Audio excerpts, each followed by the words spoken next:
These are the Chronicles of cold visitors from space and the evil of man.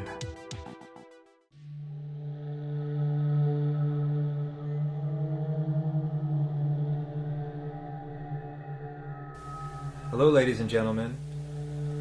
So Montauk Chronicles is complete, and it's been showing in various forms since December 23rd, 2014, a very short time ago. We recently had our world premiere at the Philip K. Dick Film Festival in New York City, and what I'm about to show you is the panel that followed the screening. But before I show you the panel, I'd like to thank everybody from the bottom of my heart, the people who supported us and followed this project over the years and truly encouraged us as we ran into many obstacles along the way. So thank you so much for everything, for all of your compliments and all of your emails. It means so much to us, and it's such an inspiration for us to continue and make more movies. So what you're about to see, once again, is the panel that followed our world premiere. Most of everybody that appears in the movie is on this panel. This is the best to date, the best public discussion and debate regarding the Camp Hero experiments. There are very real elements to this story. We started with our own investigation. It was very important that we started with a clean slate and our own investigation, so that's what we did here. And what I found along the way, after 10 years almost of being immersed in this subject matter and feeling many different things over the years about it, is that I feel it's extremely possible that at the very least the Montauk Boy program occurred beneath Camp Hero. Based on my research and things that I have to compare to, the idea of people being used against their will under false pretenses, if you do your research, you'll find that this is a very highly documented situation, not only in the United States but in governments throughout the world and throughout a good deal of history. So for anyone to deny this possibility is just naive and ignorant of the facts. If you consider that this was a mind control experiment, everything else is secondary. Obviously we covered all the ground in the movie, but my main focus was on the possibility that there were a number of young men that were kidnapped and used against their will in an experiment that was said to have been conducted for purposes of scientific research. It's very difficult to keep your focus on the wonders of time travel when there's a possibility that thousands, if not hundreds of thousands, as the subjects of my film claim, if not hundreds of thousands of children were murdered for this purpose. So everything else is thrown out the window if this is true. So what you'll see in the movie and on this panel that's following my message here is that focus. Did this happen? Were boys, runaway children, or boys in general being kidnapped and used for these covert experiments? And so I encourage you to do your research after you see the movie, after you look at this panel, do your own research. Research things like MKUltra, or the Tuskegee experiments, or the Dozer School in Florida. I've had my eyes on that situation. I mean, there were hundreds of bodies of young boys found where they literally have evidence. You know, we live in a world where there's great beauty, but we also live in a world where there are horrible things happening, and we're aware of that. And so I think there are also many things happening in the shadows that most people aren't aware of and probably would never want to believe. And that until we find answers, I won't abandon the investigation. In one form or another, I'll continue to look into this. But I think it's most important that, regardless of however our information is entertaining, we need to stay serious about the possibilities and never forget that crimes were committed to make any of the science or the alleged science possible.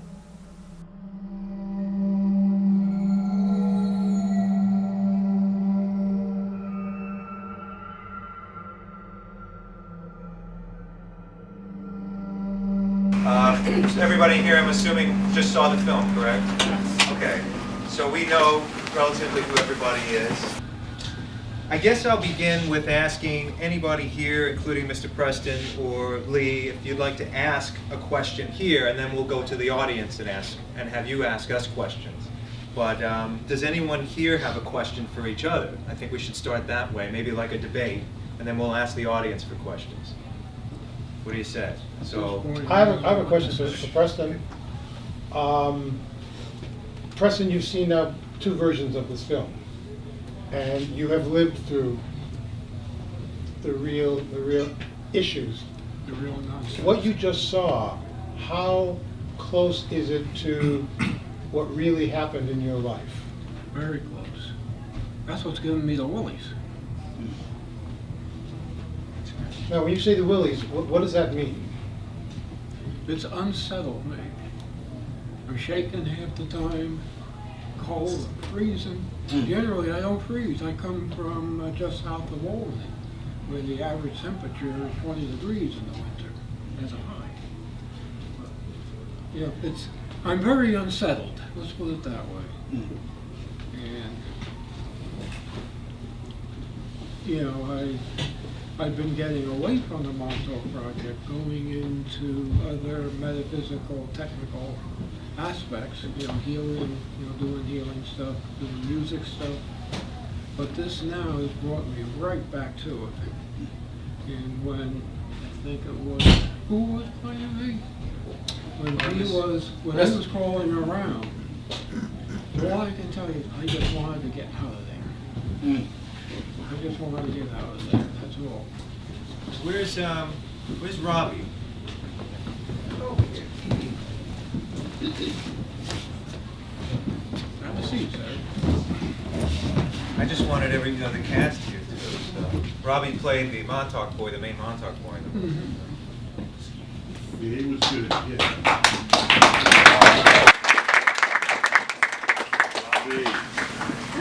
Robbie, I'm so sorry. It's okay. He's not really sorry.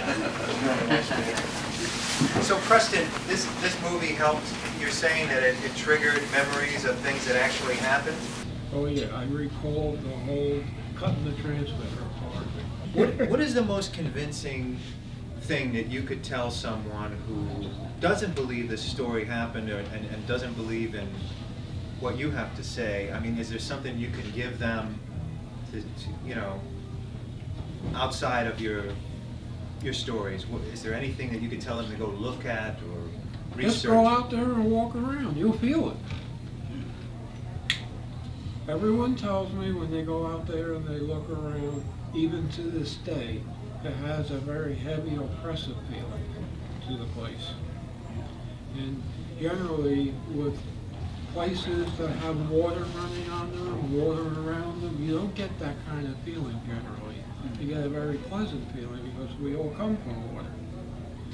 James, do you have any questions for Preston? Because I know you had interactions with Al, but How do you feel about James's story? Oh, it's quite the norm for the Montauk Project. It is. It's quite normal. I know this is kind of... Well, I remember him. Oh? I remember him, but what happened was, you know, obviously it doesn't look the same now. No. And, you know, yeah. I want to slouch of the casting. I remember when I went in there and I had said, well, who's in here? Because I wanted to know everybody that was in there, you know, and they said, oh, nobody, it's just us. And then I seen him behind the computers and I was like, well, who's that over there? You know, because this is when they took you down into the base? yeah, and I was like, you lied, there's someone over there. And he was like, oh, I'm harmless, don't worry about me, I'm just a computer guy. No, look at me, do I look like I'm gonna do anything to anybody? And he calmed me down because I was ready to because I felt like they lied because they said nobody was in there. And then I saw someone over there, and I'm like, what are you talking about? That was my job. Yeah, I was like, what are you full of shit, you know, there's someone right over there. Now I was like wondering if there's somebody over here, you know what I mean? So, and then I turned around, and then he calmed me down pretty much. Preston, do you recall this at all? Or? I mean, I'm sure... It could be. Yeah. Yeah, I mean, you know. I'm not trying to hire you. You don't remember everything. So I really can't comment. Well, you don't remember everything, you know what I mean? It's kind of hard to remember every single little detail. No, of course. But And it was also what? It How could many have years been ago? a situation, because it was a situation I was in quite often, but I was the guy that put the boys back together again. Lee, do you have any questions? I would like to know how the two of you sleep these days. I sleep fine. Number one, I did nothing wrong. The way I view it is there was a small group of us stationed out there by the forces from above to make sure the Montauk Project did not go totally evil, or else we'd be in an entirely different reality right now. I felt I was one of the ones that brought God, Christ, whatever you want to call the entity, into the project. And there's a message here. The project ran for 3.6, went back and forth 3.6 million years, which means the concepts that the reality is based on was from, 3.6 million years. All it took to nullify the negativity, balance out the negativity, was about 7 days. The power that Stewart and Duncan tapped into when Stewart went back to the time of Christ and supposedly took the blood. That came through the Montauk Project directly through Duncan Cameron and balanced out the darkness. So that gives us an idea of how much more powerful the powers of light, to use one of the better words, over the powers of darkness. What kind of dreams do you guys have these days? Well, not to cut you off, like you're saying that, it's not all bad. If you have 10 cops, not all of them are going to be good people. You understand what I'm saying? Even though they got the badge and all that. You're never going to be able to take the evil out of man. You're abandoning the fact that there are decent human beings, though. Oh, there is. Mother Teresa, Gandhi, or do we think these people are imaginary? No, definitely not. Well, if you would ask me, I would tell you that Jesus was a time traveler. I would tell you he didn't exist. Because all of our laws, and I'm not going to argue with you, but all of our laws and everything are based upon the 10 Commandments. You know what I mean? So, thou shalt not kill. All those laws are based upon that, really. Preston, how do you feel about what James is saying right now? Well, I look at it as, for me personally, it was a major learning experience. I would not have gotten the technical genius unless I had done something like the Montauk Project. But the importance of what you say is the importance of the Montauk Project, the benefit of mankind. And I'm not saying that a lot of it wasn't for the good, but does the whole thing justify the deaths of so many people because how do you justify that? I've heard statistics that say, well, how many millions of people disappear I've heard that too. every year, and so 300,000 in the Montauk Project, well, that's like insignificant. But it's not insignificant. And I think in the film you say, Chris, that a lot of the people, a lot of the kids, young people that were abducted were runaways. They were stray people. They actually wouldn't be missed. Not all. Right. So, and some of them that were involved with some kind of transporting technology experiments, and if they couldn't get to the destination, well, then they died, and then someone else would be brought in to take their place. I know exactly what you're saying. It's as if, as I was watching this, I got the sense that they were like lab rats,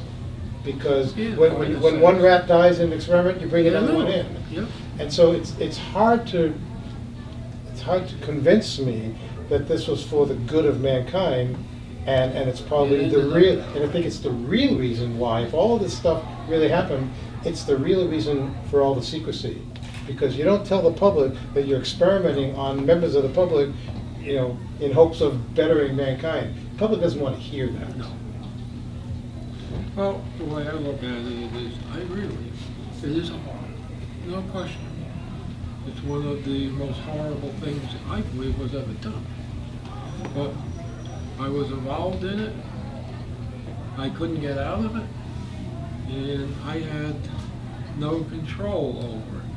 I was not one of the controllers. I did my best to bring, betterment into it.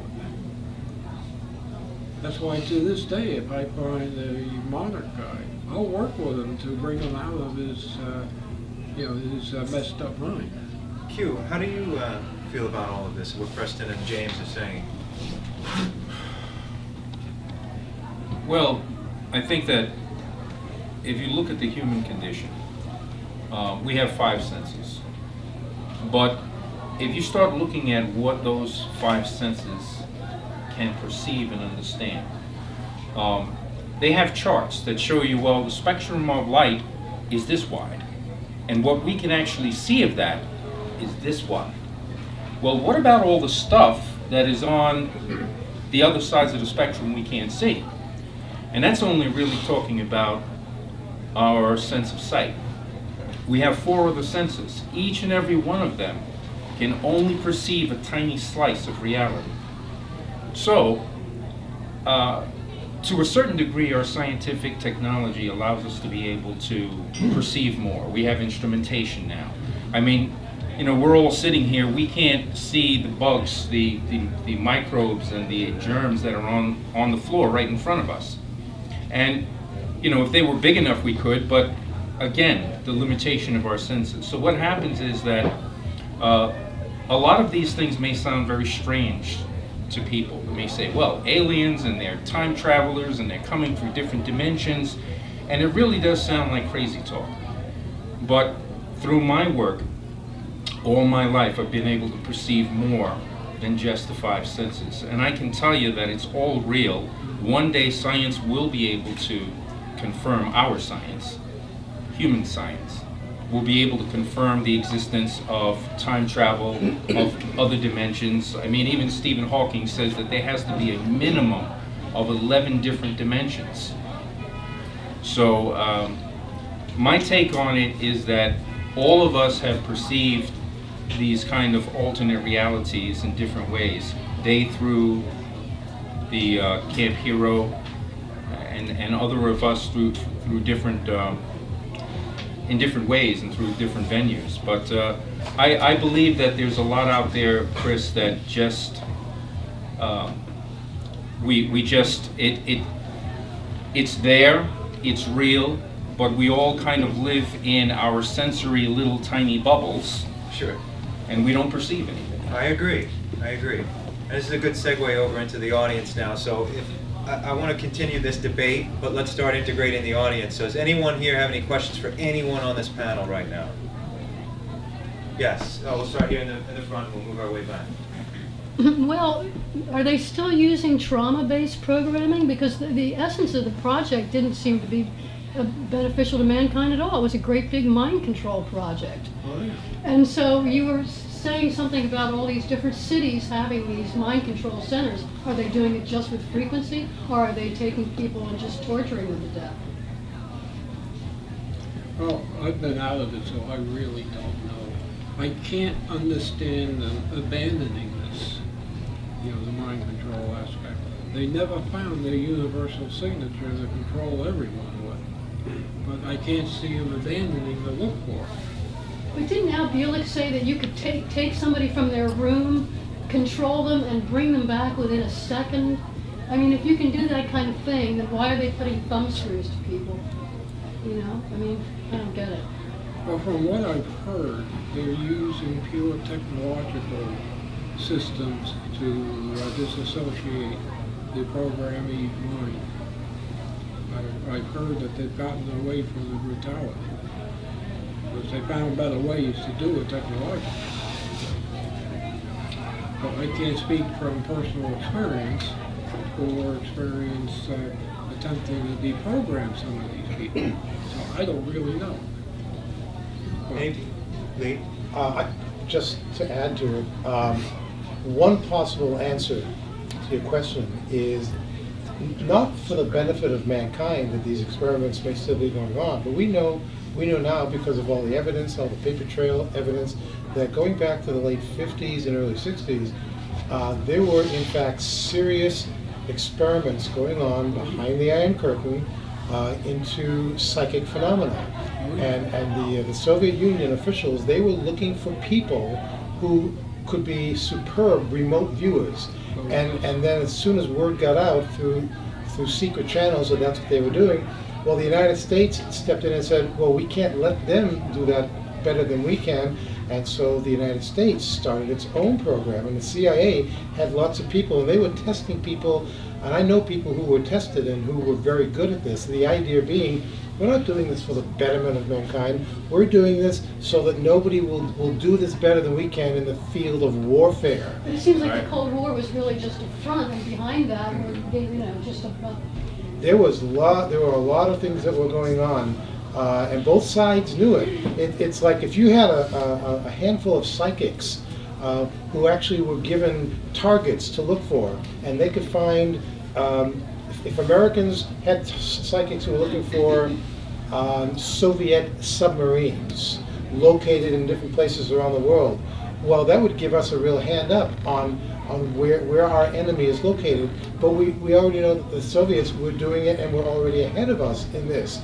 So the fact that they were doing... My point was the whole Cold War thing was actually up front, and that there were these whole banks of scientists who knew that. It's always a thing that the governments of the world, the military especially when it comes to UFOs, people have always said, well, why don't we all just share all the UFO information? Because these things appear all over the world, all over the skies. They can show up wherever they want, and they do show up wherever they want. They have their own agenda. No military force on Earth can stop them, can catch them, can control them. And so under the guise of, well, we don't really know what's going on, we should just let the public know that there are some unidentified things, but most of the stuff that you're reporting are the planet Venus, swamp gas, unexplained aerial phenomena, weather phenomena, and the lying and the cover-up has been mostly not just as a conspiracy, but I know from talking to officials who have opened up to me from the UK and from here in the United States, basically the idea for any cover-up in this kind of stuff is, we know something's going on. We don't know how to control it. We don't have the goods to confront it if it got nasty. So we're not telling you about it because we don't think that you, the public, can handle the truth of it. That's basically part of the solution for all of this. It's not, let's try and do time travel. I mean, what good could time travel be? I know that for the last 35 years, there have been scientists, I know this for a fact, that scientists have been trying to put a time machine together. And I mentioned this in the film, that an old friend of mine, Gordon Cooper, one of our original 7 astronauts, I was doing an interview with him about UFOs, and I didn't even bring this up. He said, would it surprise you that there are scientists who are friends of mine who are working on a time machine. Excuse me. Lee, do you think it's possible that Cooper was making some kind of vague reference to something like this? It's entirely possible. I mean, Cooper was involved, before he became an astronaut, he was a flight test manager out at Edwards Air Force Base.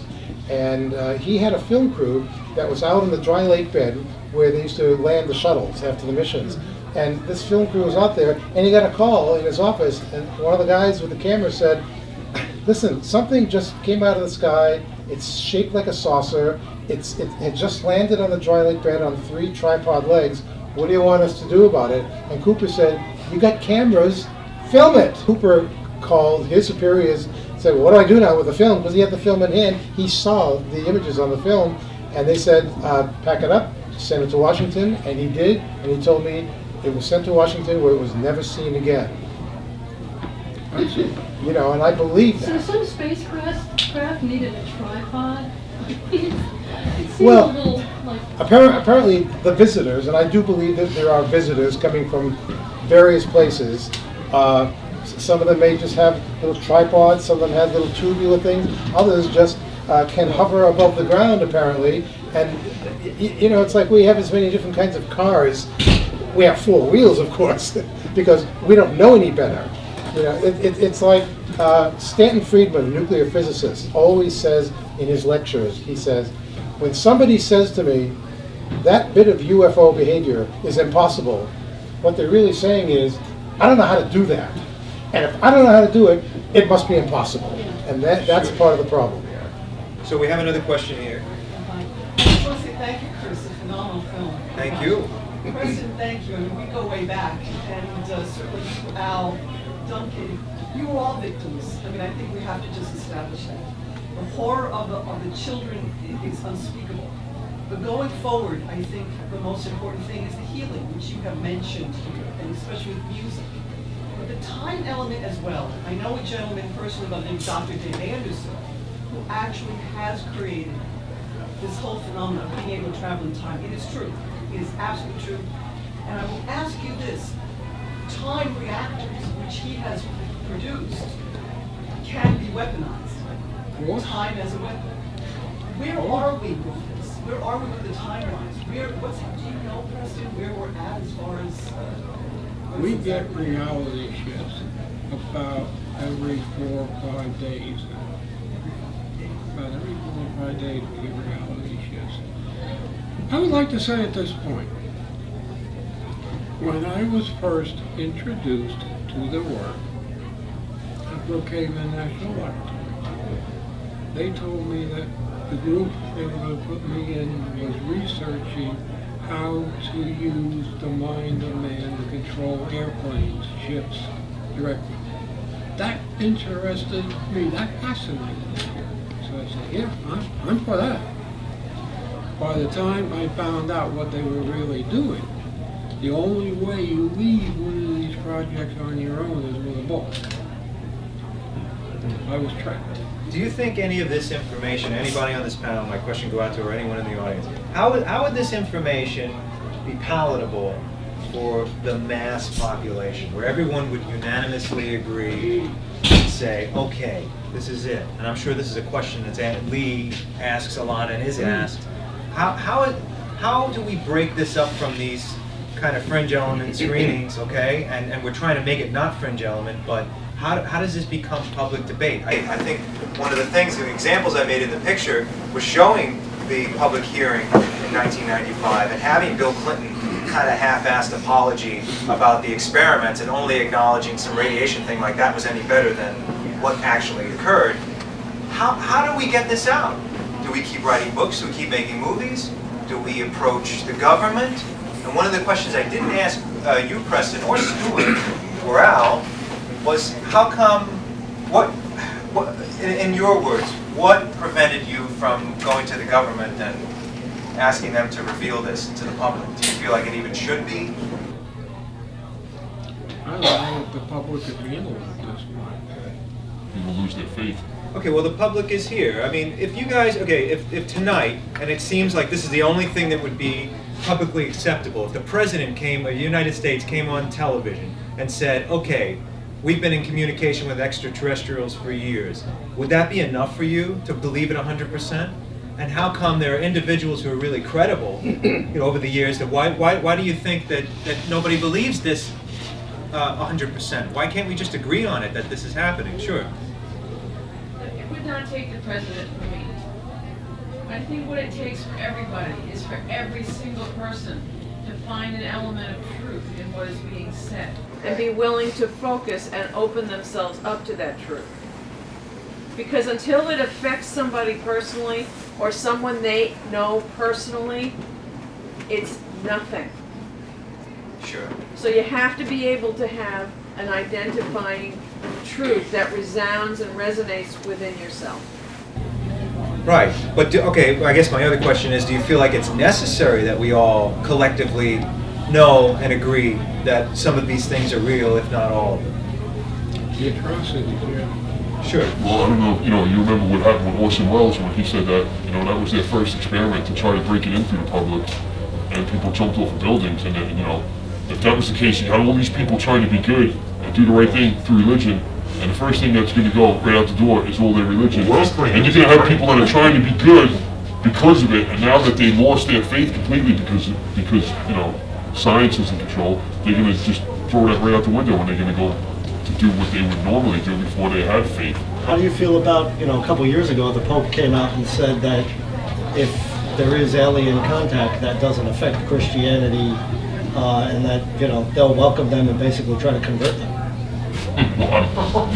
Well, seriously, I feel, because I'm open-minded enough to where, me personally, I couldn't care what color you were or what you looked like, but there are not a lot of other people out there like that. Well, I think that, we've moved on from, the 1930s when War of the World took place, you know what I mean? Eric, I know your point of view very well. We've had a lot of discussions. But what's significant about all of this, and what's insignificant? Like, what's important to know about this? Because I know you don't fully dismiss the idea that there might be intelligent life on other planets, and you believe in these things.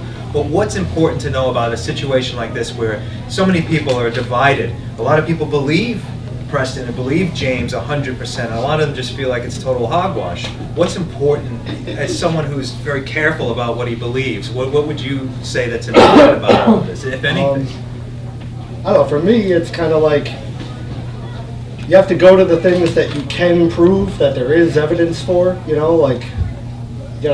I'm assuming you're all here, basically, I'm kind of preaching to the choir, so you all probably know that, prime example, there's a World Trade Center Building 7 that did collapse, that did not get hit by an airplane, that no one ever talks about, no one ever asks questions about. I don't know what the answers are, I just know that there's questions. And so that's something that you can point to prove to people that the wool is being pulled over your eyes. You're not being told the whole truth. There was an MK Ultra. There was a Tuskegee experiments. There was a Joseph Mengele who did horrible things to people. And let's point to those things.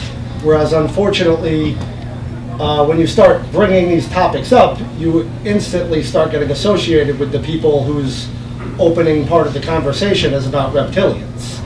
And that's kind of a hard pill for anybody to swallow, Why? We have this reptilian midbrain. What's the big deal? What I'm saying is, everyone thinks you watched that show V from the 80s too much. And, you took too much acid, and hey, good for you.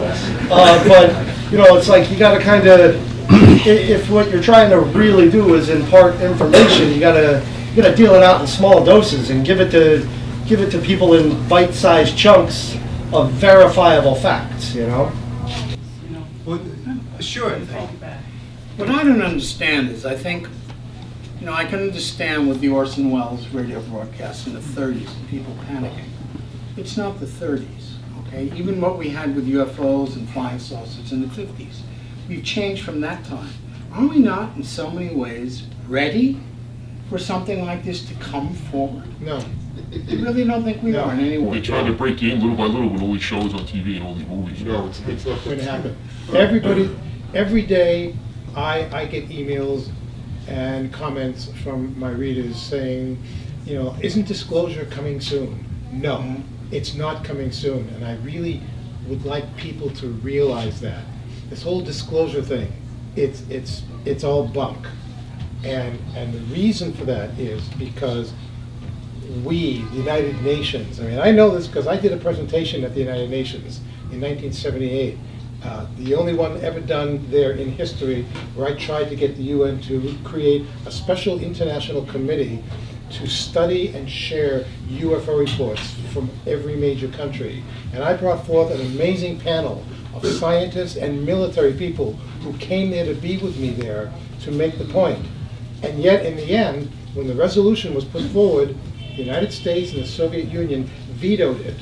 And then I found out 30 years later, when the United Kingdom started releasing UFO documents, I found a bunch of documents that said, that actually indicated that they admitted that in 1977-78, they tried to stop my presentation from happening at the UN. And I didn't know this for 30 years. The problem is, Nick Pope used to work in the UFO office for the British Ministry of Defense for several years. And Nick told me a couple of years ago that they used to have a policy in the UK called spin and dirty tricks. And I said, so what does that mean? He said, well, what it means is we were told, those of us who were looking at all the UFO reports that were coming in every day, and that we had to evaluate them, we were told to do whatever we could to make those reports go away. And I said, well, what does that mean? He said, we were told to debunk them and to ridicule the people who made the reports. And I said, how can you say that to me?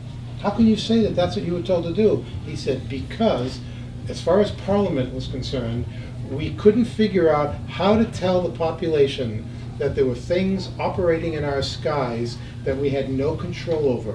We didn't know what they were, where they were coming from, what their agenda is. We couldn't catch them, we couldn't shoot them down, and so we were told to just ridicule all the reports and hope that it would all go away. But it never went away. The United States government in the 50s had a CIA panel called the Robertson Panel. And at that panel, they decided the same thing. We have to debunk UFO reports. Everybody's saying, well, aren't we ready? Why won't they admit anything to us? First of all, there have been UFO crashes in many countries, not just Roswell. And when that happens, and something comes flying out of the sky and crashes, although I often wonder, well, what's wrong with their technology? They keep crashing on our planet. Stay away from those lightning storms. And yet, what military organization from any country in the world that will swoop in, they'll pull the wreckage out, and they want to study it, maybe study any bodies? Is there any military organization on the planet that'll be willing to share it with others? No. And we all know that. There's only one thing that's going to make all this bullshit go away, and that is the visitors themselves. I put all the responsibility on their lovely little shoulders. They have to decide, whatever their agenda is, they have to decide when it's time to show themselves, like in V and other movies, Independence Day. It's time to show ourselves. Then there'll be no more question that we're here.